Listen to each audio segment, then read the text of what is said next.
Hi guys, I M Hasna. It's my first mini vlog. അതുകൊണ്ട് തന്നെ എന്നെ സപ്പോർട്ട് ചെയ്യുക, സബ്സ്ക്രൈബ് ചെയ്യുക. മോർണിംഗ് റുട്ടീൻ ചിലതൊക്കെ വിട്ടുപോയിട്ടുണ്ട് കേട്ടോ. ബ്രേക്ക്ഫാസ്റ്റ് ദോശയാവുമ്പോൾ വീട്ടിലുള്ളവർക്ക് പറയാനുണ്ടാവുക എന്താ, അവർക്ക് ഈസി മെത്തേഡായിട്ടാണ് പലപ്പോഴും തോന്നാറ്. പക്ഷെ ഉണ്ടാക്കുന്ന നമുക്കല്ലേ അതിൻ്റെ ബുദ്ധിമുട്ട് അറിയുള്ളൂ. ഇതൊക്കെ ആലോചിക്കുമ്പോഴാണ് 20 വർഷങ്ങൾക്ക് മുന്നേ ഉമ്മ ചായ ചോറ് എന്നൊക്കെ പറയുമ്പോൾ എനിക്ക് 10 കൈയൊന്നുമില്ല എന്ന് ഉമ്മയുടെ ഒരു ഡയലോഗ് ഉണ്ട്. അത് കേൾക്കുമ്പോൾ അതെന്തപ്പോ അങ്ങനെ ഒരു ടോക്ക് എന്ന് ചിന്തിച്ചിട്ടുണ്ട്.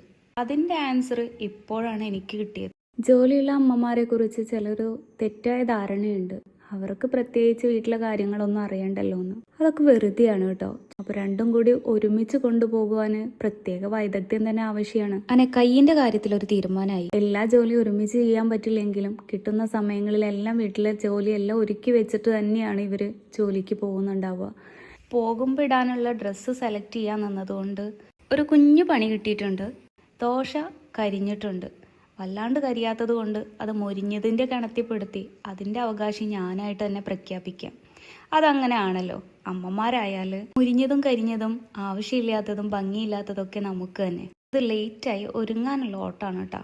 ഒരു കാക്കക്കുളി പാസ്സാക്കാനുള്ള ഓട്ടാണെന്ന് വേണമെങ്കിൽ പറയാം. അപ്പോഴാണ് നമ്മളെ കാത്ത് അടുത്ത പണി ഇരിക്കുന്നത്.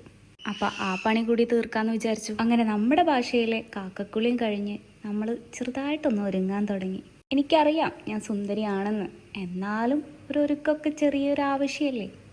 കുഴപ്പമൊന്നുമില്ലല്ലോ, അടിപൊളിയായിട്ടില്ലേ. ഇനി ബാക്കിയുള്ളത് അടുത്ത വ്ളോഗിൽ കാണാം കേട്ടോ. തൽക്കാലം ടാറ്റാ, ബൈ.